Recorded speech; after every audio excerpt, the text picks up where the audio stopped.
God's morning mga kapatid. Today is June 19, no? 2025. Ngayon po ay araw ng Thursday. At sabi nga, ang ating talakayan ngayon ay mula po sa 1 Corinthians 15:57 at pamagatan po natin itong victory in Christ. No? At yun ba may mga birthday ngayon? Mamaya. Okay, sige. Sa survey. Okay, so ganun pa man, tayo po ay sa ating panimula, tayo po ay sasamahan ng aking partner ito pang basahin ang talata at pangunahan po tayo sa ating pananalangin. God's morning mga kapatid. Tayo po ay dadako ngayon sa 1 Corinthians 15:57. Sabi po dito ay magpasalamat tayo sa Diyos sapagkat tayo binigyan niya ng tagumpay sa pamamagitan ng ating Panginoong Jesucristo. Tayo po ay manalangin, Panginoon naming Ama, maraming salamat po sa panibagong araw na ipinagkaloob mo sa bawat isa sa amin, Panginoon. Maraming salamat po, Panginoon, sa pagbibigay mo sa amin ng tagumpay sa pamamagitan ng inyong anak na nagbigay ng banal na dugo nang sa ganon kami ay maligtas, Panginoon. Maraming salamat po sa patuloy na pagmamahal niyo sa bawat isa sa amin. Ganon din po, Panginoon, sa mga taong nakakarinig ng iyong mga salita na naghihirapan sa kanilang mga sakit. Kagalingan po ang aming hiling sa bawat isa sa kanila, Panginoon. Maraming salamat po sa patuloy na pagpapagaling sa bawat isa. Ganon din po, Panginoon, lalo na po kay Kuya Chris, nawa makalabas na po siya ng ospital, Panginoon. Si Chakinay at si Nailina. Maraming salamat po sa buhay nila at ganon din po sa mga pinansyal na pangangailangan na kanilang ipoprovide para sa pagbabayad sa mga kanilang medical expenses, Panginoon. Maraming salamat po. Ganon din po sa lahat ng taong nakakarinig ng iyong mga salita. Panginoon, samahan mo po ang bawat isa nang sa ganon ay maunawaan namin ang lahat ng iyong mga gustong sabihin sa bawat isa sa amin, Panginoon. Maraming salamat po, Panginoon. Ang lahat po ng ito ay aming tinataas sa inyong pangalan, sa pangalan ng inyong anak na si Jesus. Amen. Okay. Praise God. At ngayon pong araw na ito ay sabi nga ay halos kadugtong po ito na ay hindi makadugtong align doon sa aming paksa mula po nasa 2 Thessalonians 1 na po kasi kami yung sasabihin natin the end time. So ito ay bahagi din ng pangyayari na kung saan ay pinag-usapan po natin ang eschatology o yung pagtatapos ng taon o yung sabi nga yung the end times, ang pagwawakas ng panahon ng at muling pagbabalik, the second coming of ating Panginoong Jesucristo. At sa ating talatang binasa ay mula po sa sulat ni Apostol Pablo sa mga taga-Korinto. Makikita po natin dito ang isang mahalagang mensahe, at ang mensahe ng tagumpay, ang tagumpay na matatamo natin sa ating Panginoong Jesucristo. Tayo po bilang mananampalataya ay hindi lang basta isang sabi nga itong binasa nating talata na magpasalamat tayo sa Diyos sapagkat tayo'y binigyan niya ng tagumpay sa pamamagitan ng ating Panginoong Jesucristo. Sabi nga hindi lang po ito isang basta kasabihan. Ito ay isang deklarasyon ng pananampalataya, isang patotoo ng kapangyarihan ng pag-ibig at grasya ng ating Panginoon Diyos. Sa talatang ito makikita natin ang kultura ng pasasalamat at ang katiyakan ng kaligtasan na ating tinatamasa dahil sa sakripisyo ng ating Panginoong Jesucristo 2,000 years ago. Sabi nga, ito po yung katagumpayan, kabilang ang katagumpayan sa ating buhay ay kuminsan tayo ay dumaranas ng pagtitiis, paghihirap, sakit, karamdaman, o ito pa pang ating nararanasan sa ating buhay. Subalit ang lahat po na yan ay may katapusan at merong paghuhukom. Kaya nga po ating pag-aralan ang kontekstong ito o ang verse natin ngayon. At sabi nga, I encourage everyone din po na basahin po natin ang buong talata na ito mula sa 1 Corinthians 15, no? 1 hanggang 58 po yan. Ay sabi nga ang talatang ito ay sabi nga ay naglalaman ng detalyadong paliwanag ng ating butihing Apostol Pablo tungkol sa pagkabuhay muli ng ating Panginoong Jesucristo. At ang buong kabanata na ito ay isang depensa sa doktrina ng resurrection. No? Masabi natin isang magandang apologetics natin, no? sa kung tayo ay nagtatanong ano nga ba mangyayari sa ating buhay. Sabi nga may dalawang kahinatnan at kalalagyan lang yan, mananampalataya at ang hindi mananampalataya. Dito pinatutungkulan na pag tayo ay naniwala sa ating Panginoong Jesucristo ay meron tayong katiyakan ng buhay na walang hanggan, no? Sabi nga ang buhay na puro wala nang sakit, wala nang pagdurusa, no? At kabaliktaran naman ito ay ang pananangis sa habang panahon, no? O yung paghihirap natin habang buhay, no? Dalawang magkabaliktad na pangyayari na ipinakikita rito. At ang pagkabuhay ng muli na ating Panginoong Hesus ay hindi lang isang historical event. Ito po ay ang pundasyon ng pananampalataya ng lahat ng tagasunod na ating Panginoong Jesucristo o mga Kristiyano. Ang sinasabi nga po doon sa ating binasang talata, ito ay papakita ng ang buhay, kamatayan at pagkabuhay ng muli ng ating Panginoong Jesucristo, the life, death, and resurrection of Christ. Dito po ay nilarawan ni Apostol Pablo ang pagkakasunod-sunod ng pangyayari. Ang kamatayan ng ating Panginoong Hesus nangyari na para sa ating mga kasalanan, ang kanyang paglilibing nangyari na, at ang kanyang pagkabuhay ng muli nangyari na, at nagwagi sa kapangyarihan ng kamatayan at ang muling pagdating ng ating Panginoon, the second coming. Yan ang ating inaasahan ngayon. At ito ay batayan ng ating pag-asa at tagumpay. Ang pag-asang ito po ay sabi nga, ang pagkabuhay ng muli ng ating Panginoong Jesucristo ay nagbibigay sa atin ng katiyakan sa lahat ng mananampalataya ng ating Panginoong Hesus na mayroon tayong buhay na walang hanggan. Sabi nga, the hope of believers. No? Ito yung pag-asa na meron tayo bilang mananampalataya ng ating Panginoong Jesucristo, na tayo ay umaasa na pagdating ng panahon, ang mga namatay na at ng mga buhay sa ngayon ay muling dadagitin ng Panginoon, no? Upang sabi nga, dadagitin sa alapaap, no? At upang ipakita ang victory na ito. At sabi nga, ang marami pong sabi nga ay sa mga huling araw, ito po laging na pag-uusapan. Sabi nga ito po yung pagdating ni Kristo, no? O yung the judgment day. At ito yung sinasabi rin po natin, the harvest and the final judgment, no? Pag-aani, no? Ito yung sinasabi natin kanina na the second coming, tayo ay kakatagpuin ng Panginoon sa alapaap at tayo ay makakasama niya. No? This is the harvest and the final judgment. At uhusgahan ang mga hindi nanampalataya. No? At sabi nga dito sa ating tinatalakay ay hindi lang tungkol sa nakaraan o past, kundi pati na rin po ito sa ating future, no?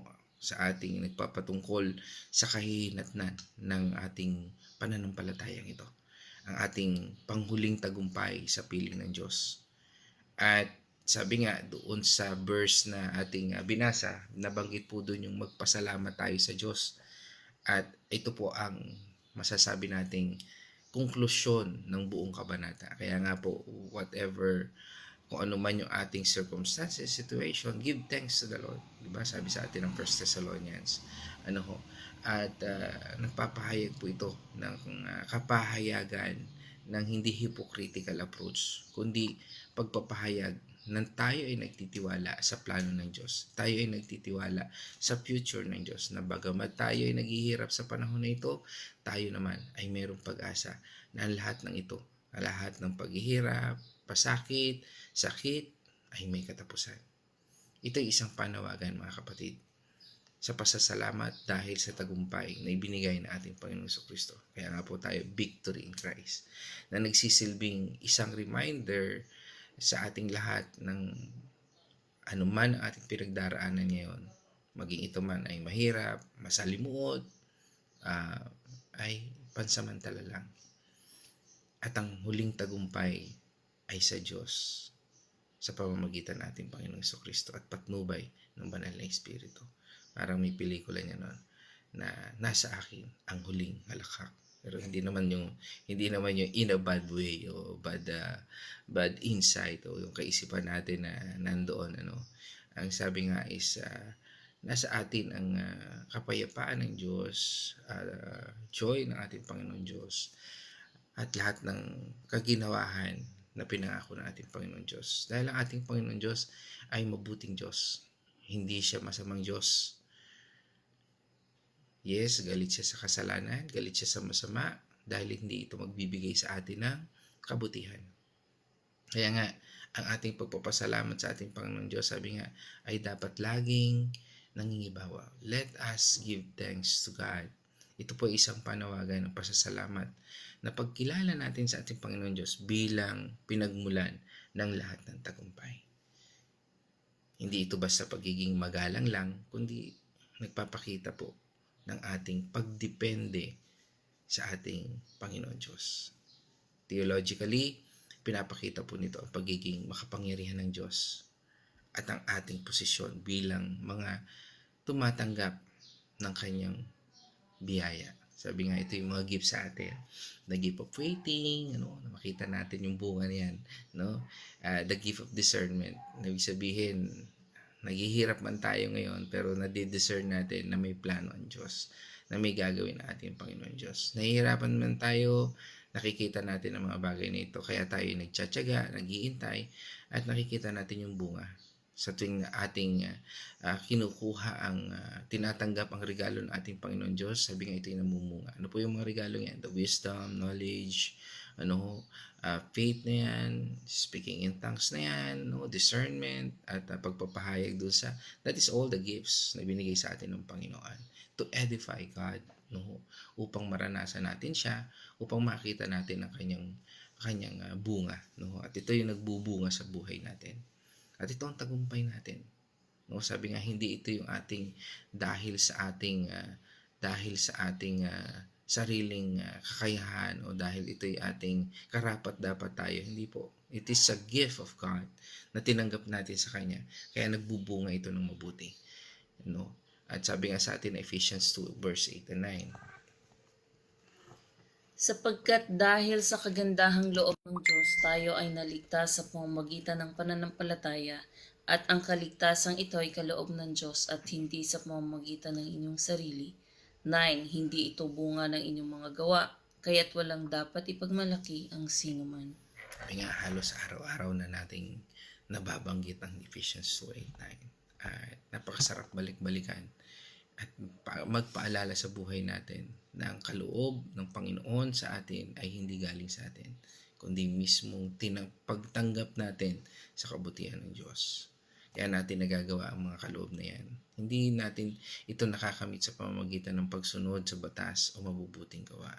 Ito ay isang regalo, isang kaloob mula sa Diyos dahil sa kanyang biyaya at sa ating pananampalataya sa ating Panginoong Kristo. Ang ating tagumpay laban sa kasalanan ay hindi bunga ng ating sariling pagsisikap, kundi ng grasya ng ating Panginoon Diyos. Hindi ito sa ating sarili. Malinaw na sinasabi na hindi natin deserve. Balit ito ay isang gift freely given ng ating Panginoon Diyos. Doon sa talata sinabi nito, sapagkat tayo'y binibigyan niya ng tagumpay because He gave us victory. Grabe, Ang nagbibigay din ng victory ang Diyos, kaya nga dito mapapansin natin ang mga nangyayaring ito, kumbaga sa planado na ng Diyos, pero ito ang humuhubog sa atin o naghuhubog sa atin upang maging katulad ng ating Panginoong Kristo, maging kawangis ng ating Panginoong Kristo. Dahil gusto ng Panginoon na baguhin niya ang ating mindset, attitude, pananalita, pagkilos sa ating buhay. At gusto ng Panginoon Diyos na makita, maging representative ka niya, maging ambassador ka niya. Tayo, yan ang gusto ng Panginoon. Sabi nga, hindi ito isang passive victory lamang na basta lang natin nakuha. Ito po isang tagumpay na ibinigay sa atin. Parang isang regalo po ng tagumpay ito. Sabi nga, maaring sabihin natin, nagsisikap ka ba para makuha ang regalo? Diba, maaring oo. Baka, sabi nga, nag-iisip ka kung anong gusto mo. Pero hindi mo naman ito ginawa mismo. Sabi nga, ibig sabihin, pwede mo bang regaluhan yung sarili mo? Hindi, di ba? Ibig sabihin, may nagbigay nito sa'yo. Ganon din ang tagumpay mula sa ating Panginoon Diyos. Nagsisikap tayo, nananalig tayo, at nagtitiwala tayo sa Kanya. Pero ang tagumpay mismo ay isang regalo mula sa Kanya. Isang bunga ng Kanyang pag-ibig at biyaya. Hindi ito bunga ng ating sariling pagsisikap lamang. Dito ay pinapakita ang kapangyarihan ng ating Panginoon Diyos at ang Kanyang sabi nga ay ang pakikipag-ugnayan o pagiging bahagi ng ating buhay. Doon sa sumunod na talata, nasabi doon na sa pamamagitan ng ating Panginoong Jesucristo, sabi nga, through our Lord Jesus Christ, dito, binibigyan diin ang paraan ng ating tagumpay. Ano ho? Sino po yun? Ating Panginoong Hesus. Sabi nga, ang ating Panginoong Hesus ay hindi lang isang simbolo. Siya ang dahilan ng ating tagumpay. Kaya nga 2,000 years ago, pinagtagumpayan na yan ng ating Panginoong Jesucristo. Ang ating sitwasyon, circumstances, o even ang ating mga sakit. Kaya nga, sabi nga, ang lahat ng ito ay buong pagtitiwala nating ibinibigay sa ating Panginoon. No? Kaya nga, nawawala ang takot, anxiety sa buhay natin, at patuloy nating hinaharap ang anumang ating kinaharap. Circumstances, situation, mga trials na yan, dahil alam natin na ang Diyos ang siyang nagbibigay ng tagumpay. Ang kanyang kamatayan ng ating Panginoong Hesus at pagkabuhay na muli ay nagtagumpay sa kasalanan at kamatayan. Kaya naging posible ang ating tagumpay. Sabi nga, nakakonekta ito sa pangunahing paniniwala ng kaligtasan sa pamamagitan ng pananampalataya natin sa ating Panginoong Hesus.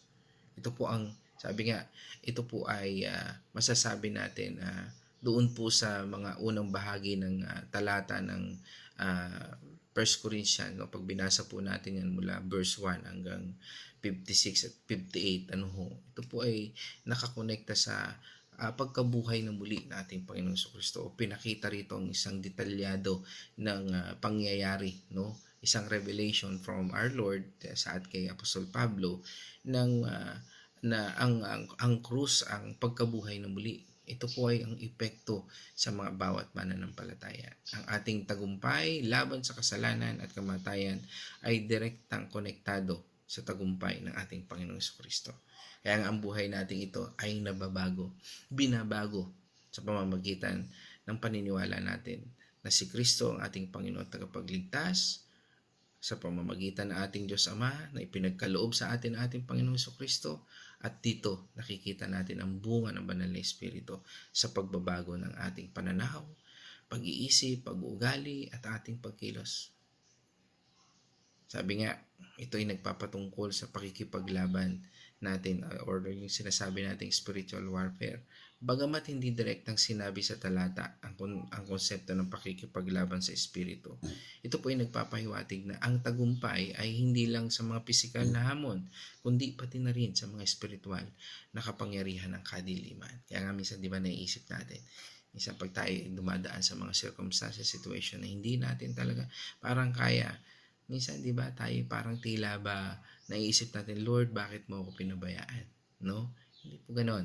No, dahil ito ay nagpapakita ng kahinaan natin sa ating pananampalataya at tayo ay inuhubog ng Panginoon hanggang makita natin ang kanyang biyaya at awa.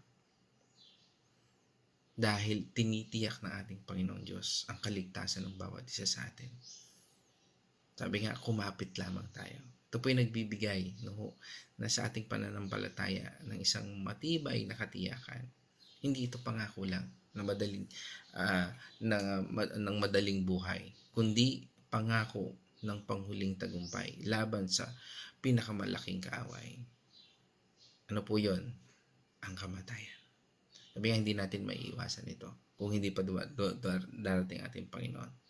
Yun lang ang ating sabi nga ay, kung darating na ating Panginoon Diyos, hindi na tayo mamamatay. No, the second coming. Pero hanggat hindi pa nangyayari yun, mararanasan natin ang kamatayan. Pero ganun pa man, binigyan ito ng assurance ng Panginoon na kahit tayong mamatay, bubuhayin muli tayo ng Panginoon. At kasama niyang magdiriwang sa kanyang tagumpay. Ito po ay nagbibigay sa atin ng kumpiyansa ng plano ng Diyos. At bilang pangwakas, mga kapatid, sa gitna ng ating mga pagsubok at hamon sa buhay, ang talatang ito na ating pinag-aralan ngayon, ang 1 Corinthians 15:57, ay nagbibigay sa atin ng katiyakan at pag-asa. Tandaan natin na ating panghuling tagumpay ay nasa Diyos. Maging matatag po tayo sa ating pananampalataya at manali sa pamamagitan ng ating Panginoong Hesus at sa gabay ng Banal na Espiritu. Makakamit po natin ang tagumpay na higit pa sa ating maaring isipin o ating inaasahan. Naway mapuspos tayo ng kapayapaan at kagalakan sa patuloy nating pag-aaral o pag-alam ng ating tagumpay ay kaloob ng ating Panginoon Diyos. Purihin ang ating Panginoon Diyos, mga kapatid, at sa bahaging ito, nais kong ibigay ang ilang oras sa aking partner para sa kanyang reflection. God's morning, mga kapatid. Tunay ko po na ang ating napag-aralan ngayon ay alala sa atin na ang ating tagumpay ay kasama natin ang ating Panginoon. At ang pagbibigay ng Panginoon ng katagumpayan sa atin ay ang pagbibigay ng kanyang kaisa-isang anak upang tayo ay kanyang makasama. Ganun po tayo kamahal ng ating Panginoon. Dati po tayo ay, nung wala pa tayong pananampalataya sa Panginoon, tayo natatakot sa kamatayan. Pero yung abang unti-unti pong naming napag-aaralan sa Bible study na ang kamatayan po pala ay hindi dapat katakutan. Sapagkat yun na po yung victory ng ating Panginoon. Kung tayo ay mamamatay na tayo ay nananampalataya, tayo ay makakapiling ng ating Panginoon. Pero kung tayo ay mamamatay dahil wala tayong pananampalataya sa Panginoon, yun po yung nakakatakot. Sapagkat napag-aralan po namin kagabi sa 2 Thessalonica 1, Chapter 1 ay yung mga hindi nananampalataya ay pauulan na ng mga bolang apoy kasama ng mga anghel na galing sa langit. Nakakatakot po kung wala tayong pananampalataya sa ating Panginoon. The fallen angels. Pero kung tayo ay meron ng pananampalataya sa Panginoon, hindi na po tayo matatakot sapagkat ang Panginoon na mismo ang ating makakasama sa takdang panahon. Kung tayo po ay may pagkakataon pa na magbahagi ng salita ng ating Panginoon, ibahagi po natin yung mga kasama natin, mga kamag-anak natin. Kahit hindi natin kamag-anak, hindi natin kakilala, dapat po natin ibahagi ang salita ng ating Panginoon para maligtas din po sila. Kasi kung wala pong magbabahagi sa kanila, hindi nila malalaman ang katotohanan tungkol dito sa mga nasa Biblia. Palagi po tayo magbasa ng Biblia at doon po tayo makakakuha ng lakas kung ano man yung ating mga pinagdadaanan. Kung ano man ang sitwasyon natin, ay ang Panginoon po magbibigay sa atin ng katagumpayan sa ating mga pinagdadaan ng pagsubok. Yung pong mga pagsubok natin dito sa lupa ay pansamantala lang. Maikli lang compared doon sa kaligayahan na matatamo natin na panghabang buhay after nitong buhay natin dito sa lupa. At yung mga kasama po natin na nabanggit po kanina na mga namayapa na namatay na, wala na dito sa mundo, pero may pananampalataya ay makakasama din po natin sa piling ng ating Panginoon. Doon po maaaliw tayo. Doon wala ng kapighatian, wala ng mga sakit na tayong mararamdaman. Puro saya na lang, puro pagpupuri sa Panginoon ang ating gagawin. So, yun po, patuloy po tayong manahan sa presensya ng ating Panginoon at mapagtatagumpayan po natin ang lahat ng bagay kung kasama natin ang ating Panginoon sa ating buhay. Maraming salamat po. Tayo po ay mag-iingat ngayong araw na ito. Happy holiday po sa mga taga Laguna. Laguna Day po kasi ngayon kaya walang pasok. God bless po. Aba, Laguna Day pala. So, pwede pala tayo mag-extend. Tapos na po tayo. No? Hindi taga Laguna. Kasi yung iba ay hindi taga Laguna. No? Taga saan ka? No? Taga Amerika. Yung iba ay taga Quezon eh.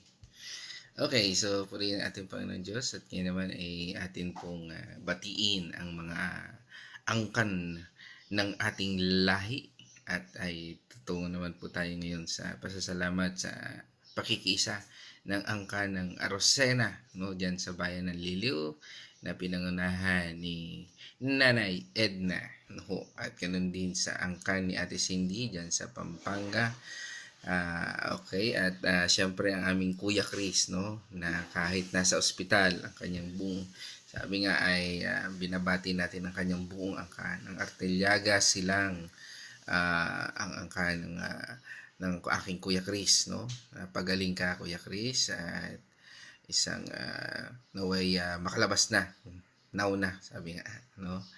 Yan, at kasama rin natin si Naywini at ang batiin natin ang kanyang buong angkan, no? Patual Dalangin, yan, Benaluz Kapus, no? Yan, Corpus, yan, yung mga laging nababanggit ni Naywini Patual dyan sa Villa Escudero. Yan, salamat po sa inyong mapagbati ng magandang umaga. Ganon din si Ate Marta, yan, mag-asawang yan ay nasa ospital, ano ho.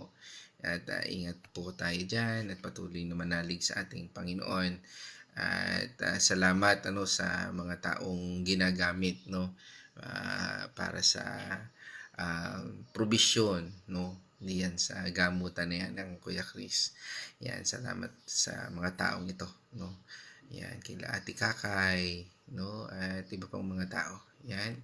At kasama rin natin si ang angkan ng Azucena Tanyo. Yan, kasama natin si Ate Carmeline sa araw na ito, sa umagang ito. Lagi natin kasama pala. Yan, at binabati natin ang buong angkan ng Azucena Tanyo. Ganon din si Sister Marife Fatual. Na-miss na namin dito sa Bible study. Aming kapatid na ito. At mag-ingat dyan sa Dubai, no? As sa Valker, no? Ayan. Isang magandang umaga. Okay. At kasama rin natin si Ate Nela Nonoso at batiin din natin ang angkan na Ate Nela Nonoso. Ayan. At yan, ang Nonoso family, Talavera. Yan, kasama rin natin ang angkan ni Caroline Mercado, no? Ang Mercado family, yan, Mercado Getgano, kasama po ako diyan. Yan, batiin na natin agad. At ganoon din ang angkan ng mga Piyos sa pangunguna ni Kuya George diyan sa Bacolod, no? Yan, isang mapagpalang umaga po. At ang angkan ng aking kapatid, my brother in Christ, no, si Brother Lester, ang JC Curse Aircon. Basta aircon, i-JC Curse na. Parang meron tayong advertisement, no. Yan, atin pong tangkilikin ang mga lingkod ng Diyos, no. Yan. At ating kapatid na yan ay napakabuti, no, na nagpapalaganap din ng salita ng ating Panginoon Diyos. At ganun din, siyempre kasama rin natin si Pastora Fe at batiin natin ang kanyang buong angkan, no, Yan, ang aking nanay, ang angka ng aking nanay, syempre kasama ako dyan. Yan. God's morning, everyone. At, ako, may mga Inglesero dito. Basahin nga natin. In life, we often face battles, temptation, suffering, sin, and even the fear of death. But Paul reminds us that no matter how dark of difficult things get, the ultimate victory has already been won. Ano ba ito? Naputol. Sandali. And sabi nga, victory has already been won through Jesus Christ. Amen. His resurrection proves that the death is not the end and sin does not have the final word. Because of Him, we can live with courage, hope, and a grateful heart. Thank you, Jesus, for the gift of life. We bless you, we worship you, and honor you, God. Amen. Okay? Yes. Okay. Pwede raw mag-extend. Kaso nga, hindi lahat taga Laguna. Saka na daw po. Ayun! Ito pala, may birthday tayo. Kay Prince. O nga pala, nabanggit din kagabi, no? Si Prince Talavera, ang ex-boyfriend ni Sister Tip, na ngayon ay kanya ng husband. No? Kaya ex-boyfriend. Okay, so happy birthday sa iyo, kapatid, Brother Prince, no? Sino pa? Si Sak, ayo, si Sak. Oo, yung si Sak de los Santos, no? Tama ba? De los basta yon, no? Ang apo ni Pastora Pe, kay Sak, happy birthday sa iyo, no? Napakabait na batang ito. Kasama natin nung linggo ang buong family ni Sir Mark, no? At saka ni Ma'am Michelle, no? At sino pa? May mga birthday. Happy birthday. At papanalangin. Set pala. Si Seth. Si Seth. Si Seth. Sa 22 pa. Okay. So, advance. Okay. So, at least ay wala na. Wala na. May birthday, anniversary, o ano pa man. Okay. Kung wala na, ay Seth po ang may birthday. O yun. Si Seth nga. Yun. Si Seth. Yun. Okay. Purihin ng Diyos. Tayo po ay manalangin. Let's all pray. O Ama naming Diyos na makapangyarihan, tunay, Ikaw ang tagumpay, Ikaw ang buhay, at nasa sa iyo, Panginoon, ang lahat ng kapangyarihan at katagumpayan sa mundong ito. Kami po, Panginoon, ay patuloy na nagpupuri sa iyong pangalan at sa iyong tagumpay na ipinigay sa amin. Tunay, Panginoon, na hindi kami karapat-dapat. Subalit, Panginoon, salamat sa iyong biyayang ito. Ang biyaya ng pagmamahal, sabi nga, this is unmerited grace and favor sa bawat isa sa amin. Kaya, Panginoon, sa aming buhay nito, hayaan mo, Ikaw ay aming mapapurihan at pasalamatan, especially sa buhay ng aming mga kapatid na nagdiriwang ng kaarawan, Panginoon. Salamat, Panginoon, sa gift of life na ipinagkaloob mo, lalo na kay Seth, O Lord, at kay Prince, O Lord. Patuloy na dalangin namin, Panginoon, ang iyong katagumpayan sa buhay nila sa pamamagitan ng iyong mayamang biyaya at awa. Patuloy niyo pong pagpalain, ingatan, pagkalooban, Panginoon, ng tagumpay ang buhay na ito. Ang tagumpay na nagbibigay ng kapurihan sa iyong pangalan. Ang tagumpay na nagbibigay, Panginoon, ng purpose, Panginoon, sa iyong layunin sa kanilang buhay. Na isang pagpapala, Panginoon, mga pagpapala, Panginoon, na nagmumula lamang sa iyo. Mga pagpapala na dudurog sa spiritual warfare at ganun din, Panginoon, sa mga kapangyarihan ng kaaway, Panginoon. Dudurog sa mga maling panlilinlang na ito. At pagkalooban mo rin, Panginoon, ng patuloy na biyaya at kapangyarihan ng pagkaunawa, the gift of understanding, ang mga kapatid namin ito na nagdiriwang ng kaarawan, O Lord. At ganun din ang bawat isa na sa amin, Panginoon, ay lagi namin nakakasama. Patuloy nung po, Panginoong, ingatan at pagkalooban ng iyong mayamang biyaya at awa. For your gift and fruits, O Lord, sa pamamagitan ng iyong banal na Espiritu. Dinadalangin din po namin, Panginoon, ang aming mga kapatid na may karamdaman, si Nanay Lina, si Kuya Chris, si Chakinay, O Lord. Patuloy po ang pasasalamat namin sa patuloy mong pagkakaloob ng kalakasan, probisyon, at patuloy, Panginoon, na tagumpay, O Lord, na magamit ang aming mga kapatid na ito sa iyong kaharian. Patuloy, Panginoon, na ikaw, Panginoon, ang mag-lead sa amin, sa aming mga gagawin, isipin at sasabihin. Hayaan mo, Panginoon, na makita at maging ilaw at asin kami ng mundong ito. Muli, salamat po, Panginoon, sa katagumpayan ito at sa aming napag-aralan for the second coming of our Lord Jesus Christ. Truly, O God, naniniwala kami na ikaw, Panginoon, ang magsisilbi naming gabay, O Lord, upang abutin ang mga taong wala pang relasyon sa iyo. Salamat po, Panginoon, at ito po'y aming dalangin, mangyari, Panginoon, ang iyong kalooban. Sa pangalan ng aming Panginoon at tagapagligtas sa Yesu Kristo. Amen and amen. Mga kapatid, let us shout the shout of victory. Christ has died. Christ has died. Christ has risen. Christ has risen. Christ will come again. Christ will come again. And together, we are for Christ. Again, let's copy. God's morning, everyone.